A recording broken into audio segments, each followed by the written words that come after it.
Coming up on Network Africa.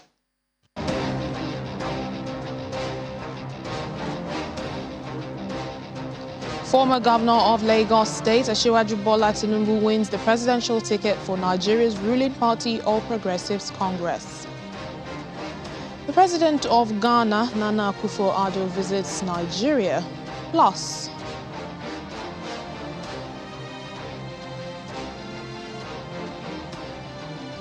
the United Nations warns Somalia is on the brink of a devastating and widespread hunger.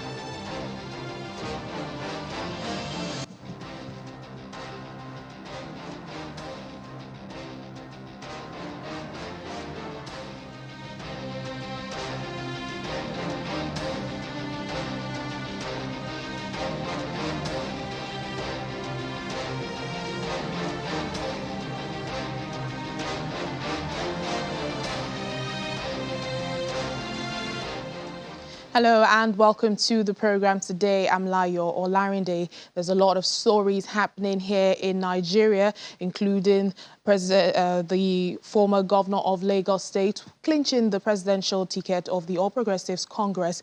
We'll have details on that stories, but let's still move on to others. In the meantime, the West African Regional Bloc ECOWAS says it regrets a decision by Mali's interim government to extend the transition back to civilian rule by 24 months, while negotiations between the two sides were ongoing. Well, it says the mediator would continue talks with the Malian authorities with a view of reaching a mutually acceptable transitional agreement that will ensure ECOWAS support. Mali's ruling junta, which first came to power in an August 2020 coup, issued a decree on Monday fixing the 24-month timetable to be counted from March 2022. The 15-member Economic Community of West African States has been pushing for a shorter extension of at most 16 months. ECOWAS imposed stiff sanctions in January after the junta said it would not organize democratic elections the following month as initially planned. Over the weekend, an ECOWAS meeting decided to keep the measures in place, but it's due to meet by next month to review the progress. A South African court has rejected the Mozambican government's request to appeal against the decision to extradite former Finance Minister Manuel Chang to the U.S. Last November, a Johannesburg court ordered Mr. Chang's extradition to the U.S., where he is accused of corruption, fraud and money laundering.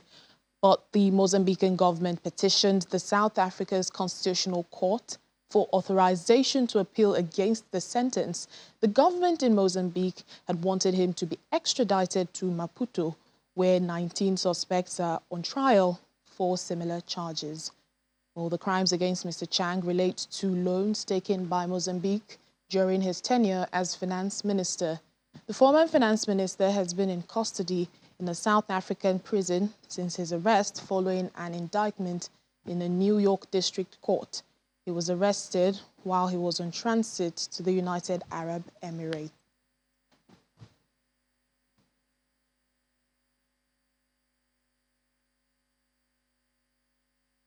Failed rainy season, skyrocketing prices and an underfunded humanitarian response have resulted in a 160% increase in people facing catastrophic levels of starvation and disease in Somalia. This is according to the United Nations Country Director of the World Food Programme, El Kadir Daloum, in Somalia, saying that this is the worst situation of the last 4 decades, with 4 consecutive failures of rains, and they are expecting the 5th on the way. The worst situation for the last 4 decades. And we have 4 consecutive failures of rains, and we are expecting the 5th on the way. It is a perfect storm for famine if action is not taken now. The latest food security analysis now shows that 7.1 million people, or 45% of the country, are in the IPC phase 3 or crisis, or worse food security outcomes. Families in the most affected areas do not have enough to eat and are using crisis coping strategy to stave off hunger. The number of children facing the most deadly form of malnutrition has increased by more than 15% in about a few months, just in the last few months, as Al-Khidr has reiterated as well. Across Ethiopia, Kenya, and Somalia, we have 1.7 million children who are in need of this urgent treatment for severe acute malnutrition. In the meantime, UN humanitarian coordinator for Somalia, Adam Abdelmoula, is warning that the country is on the brink of a devastating and widespread hunger and mass starvation that could claim hundreds of thousands of lives. While speaking to reporters in New York, Mr. Abdelmoula says that since the beginning of this year, the drought emergency has worsened dramatically, and today they are looking at a looming disaster. Is on the brink of a devastating and widespread hunger and mass starvation that could claim hundreds of thousands of lives. Since the beginning of this year, the drought emergency in Somalia has worsened dramatically, and today we are looking at a looming disaster. The situation is grim. 4 consecutive rainy seasons have failed already, creating the worst drought in Somalia in at least 4 decades. At the same time, food prices have soared and humanitarian assistance remains out of reach for millions of Somalis, as resources to meet their needs remain alarmingly limited.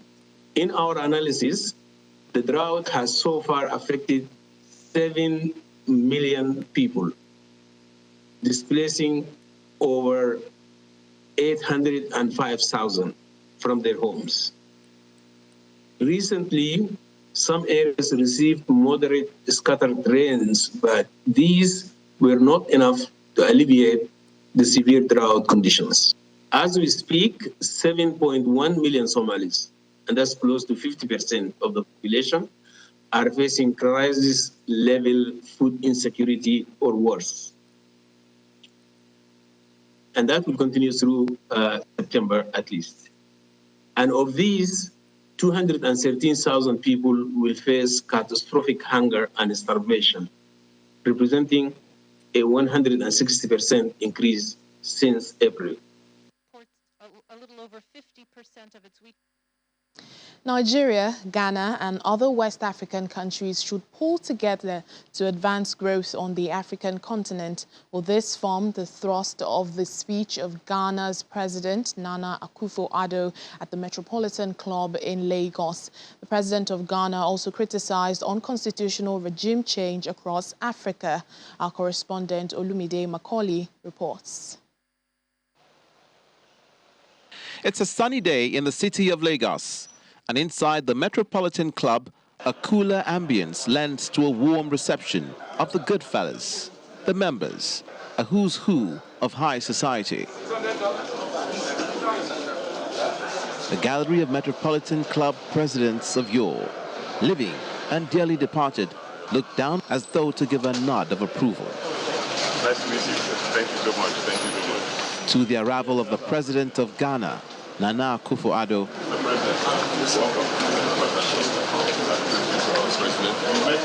pleasantries exchanged and the high table ascended.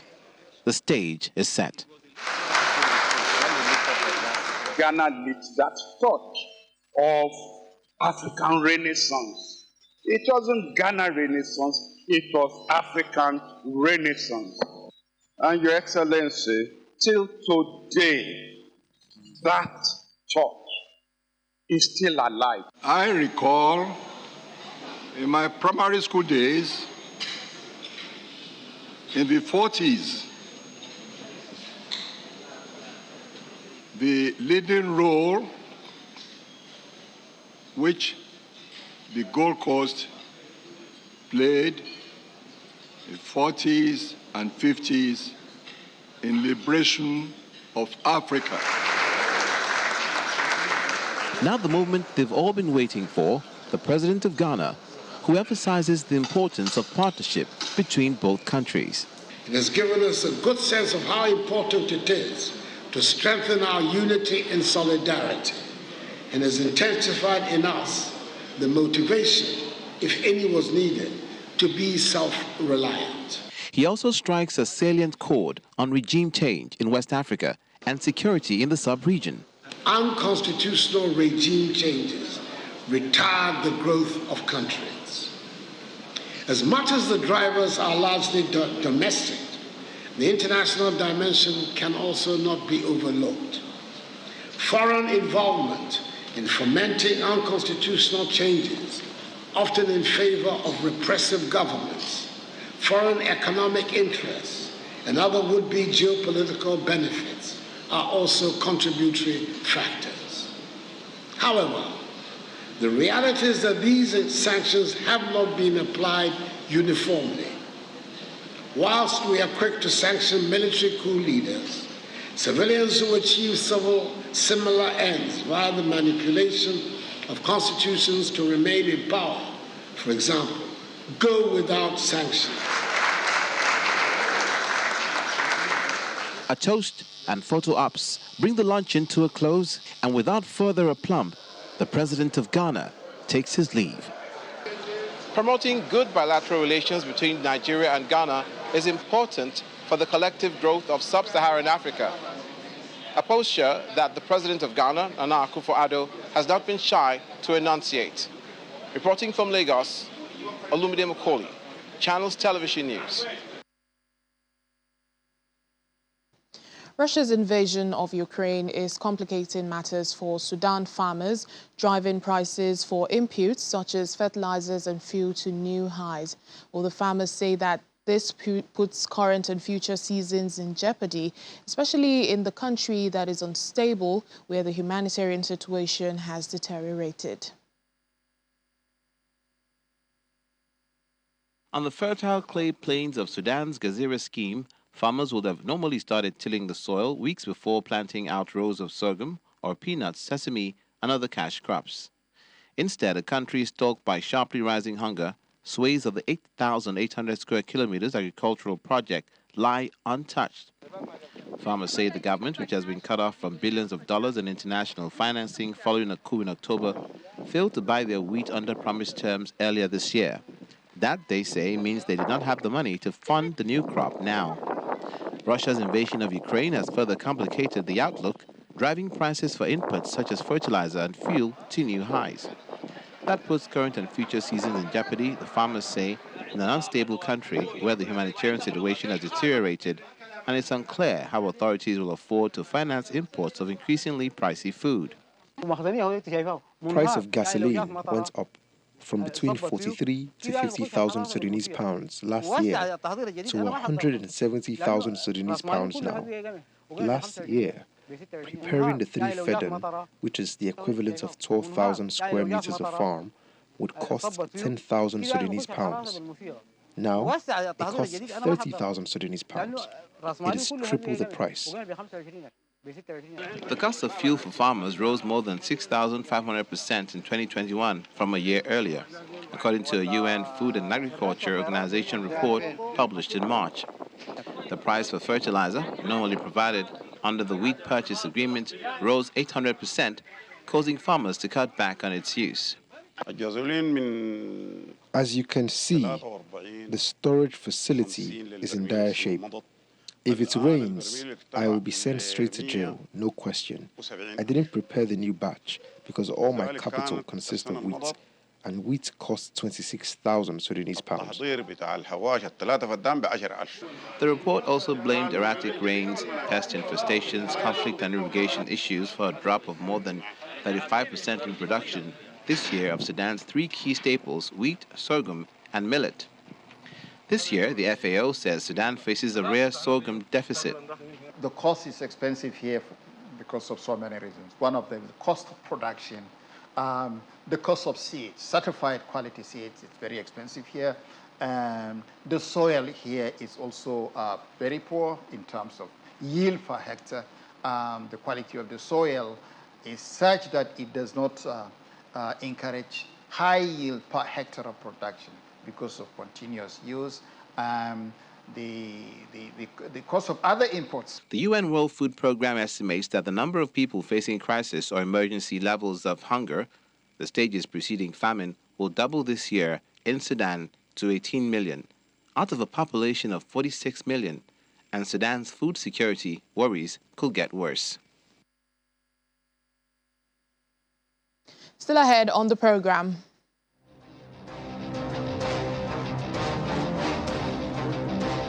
Libyan art students explore the tragedies of war in their country on the theatre stage. Please stay with us.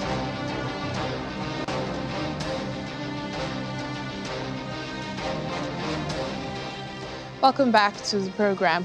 We continue here in Nigeria, where the national leader of the All Progressives Congress and former Lagos State Governor, Senator Bola Tinubu, has won the party's presidential primary, beating his closest rivals, former Transport Minister Chibuike Amechi, who got 316 votes, and Vice President Yemi Osinbajo, who polled 235 votes to clinch the party's ticket. Well, in Mr. Tinubu's acceptance speech, the APC presidential flag bearer congratulated other aspirants while urging all party members that it's time to unite the party and focus on retaining power ahead of the 2023 general elections.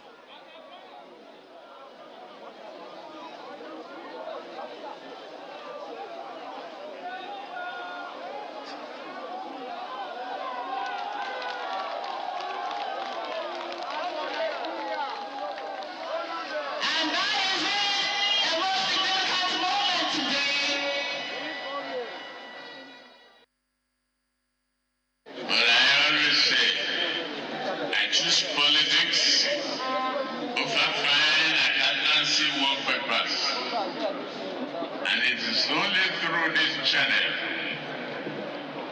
that can help build a team, unbreakable team, that will make Nigeria great. That's right. This is the beginning. First step taken, second step taken, and we are moving on. You are the great people of this country. That's right. That you have built. That must join hands to build and get rid of those animals whose head and brain and heart has been possessed by evil.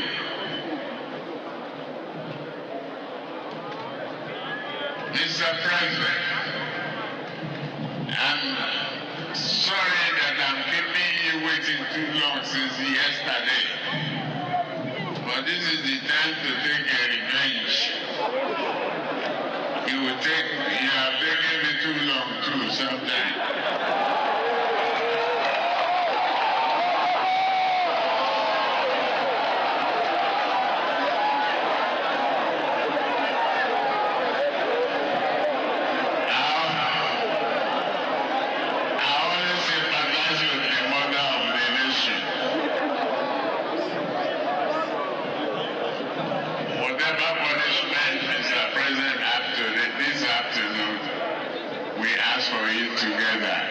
When we say vote for APC. To you all, take this opportunity to tell Nigerians that we are not the barbaric, blind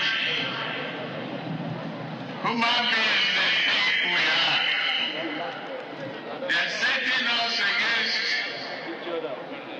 each other.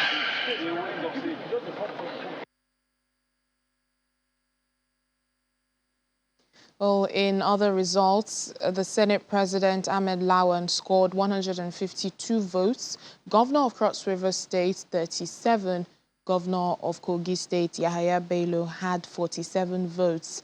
Ebonyi State Governor David Umahi garnered 38 votes.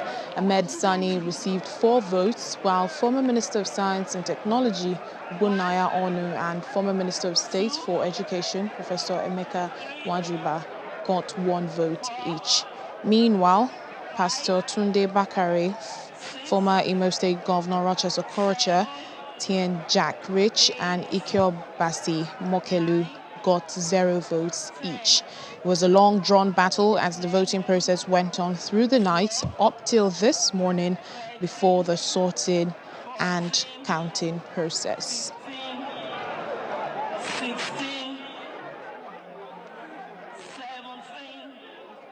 A high court in Kenya has stopped the tax authority from demanding tax on tithes, donations and offerings given to churches.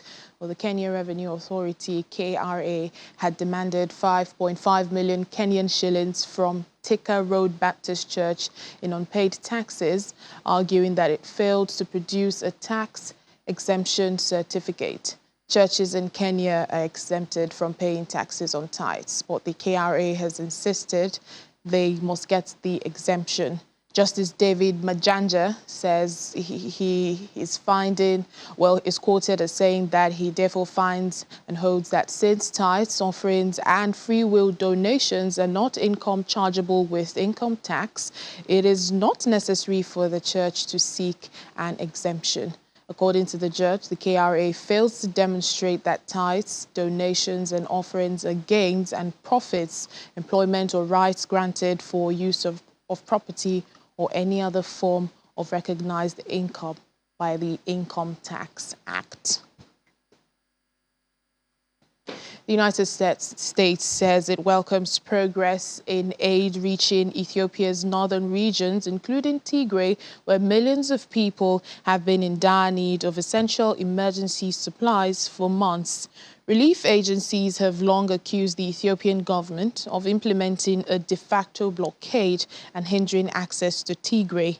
According to a statement released by the U.S. Department of State, more than 1,100 trucks with food, medicals, and other supplies have reached Tigray in the past 7 days. War broke out between the government and Tigrayan forces 19 months ago, unleashing a massive humanitarian crisis in which millions were uprooted from their homes. Libyan students are exploring the tragedies of war on the theatre stage. This play is based on a well-known script, Victory or Death or Both, by Saudi writer Yasser Al-Madkhali. Take a look.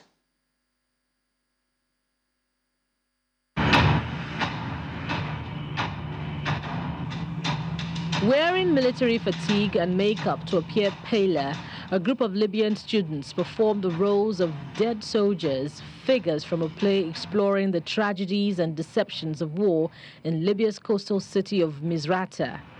Published in 2017 by Saudi author Yasser Al-Madkhali.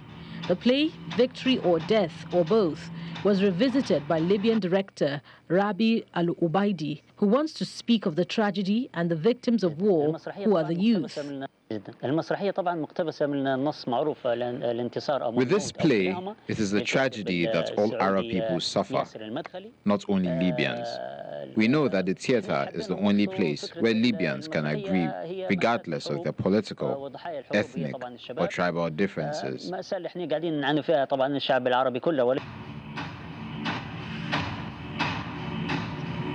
The play, which was performed twice at the Faculty of Arts of Misrata University, tells the story of a group of young individuals deceived into fighting alongside a general.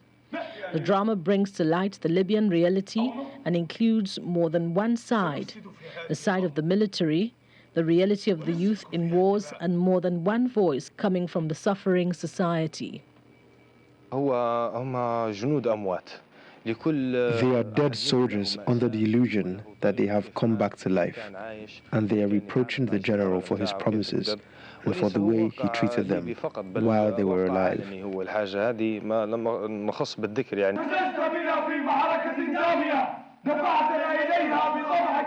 The drama brings to light the Libyan reality and includes more than one side: the side of the military, the reality of the youth in wars, and more than one voice coming from the suffering society.